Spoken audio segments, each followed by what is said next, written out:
Attack right along this railroad right here. There was the 17th Massachusetts Regiment. They were coming up to attack the Confederates. They were rebel Confederate fire, and then to add to their woes, a Confederate railroad line car with a cannon on it shot down on them, and they were really taking it hard.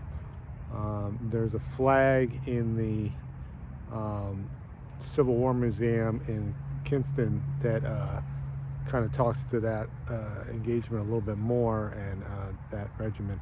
But an amazing battle that happened here as part of the Goldsboro bridge battle. Pretty amazing for them to travel all the way down from Massachusetts, and you can imagine how they must have felt getting bombarded here in a land that's far away from their home. Quite amazing history here. Let's go on to the bridge and see what's next. Confederate earthworks are right here.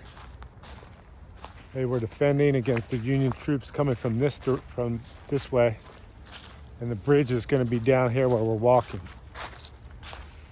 Really is a interesting battle scene here.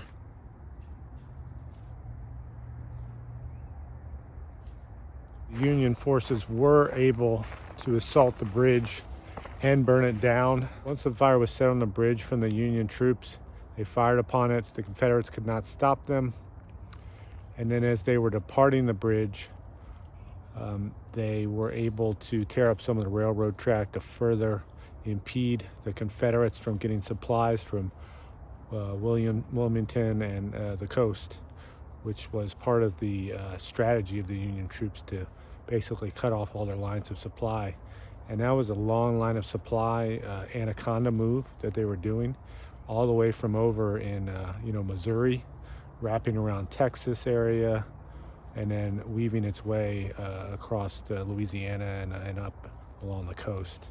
Quite an assault from the Union troops on this bridge, part of this overall strategy to deny the North Carolinians and the Confederates writ large from getting supplies.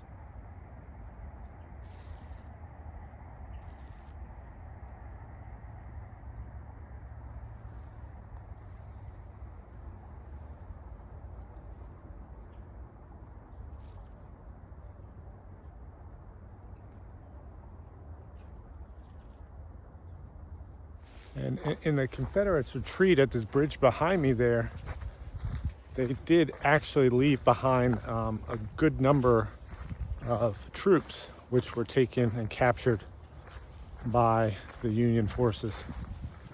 It was the commanding general hastily retreated across the bridge to the other side, and unfortunately for them, they left behind a good sized amount of troops that were subsequently captured and taken prisoner.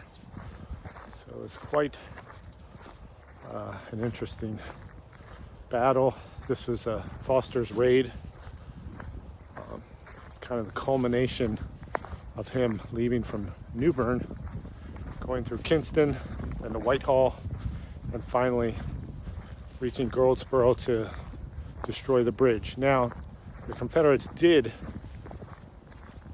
rebuild back the bridge fairly rapidly. I think it was a very short amount of time, but it damaged the morale of the Confederates in North Carolina in particular.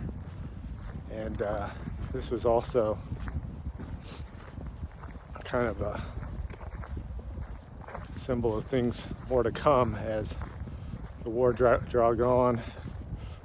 Supply lines were being destroyed by Sherman and Ulysses S. Grant and the various forces, and that would really impede the Confederates' ability to recover from battles because their equipment and arms and supplies were on low supply. Goldsboro Bridge battlefield, baby. Get yourself out of here. Part of history. And a lot of the Confederate forces that fell here are now buried in a mass grave at Willowdale Cemetery in Goldsboro.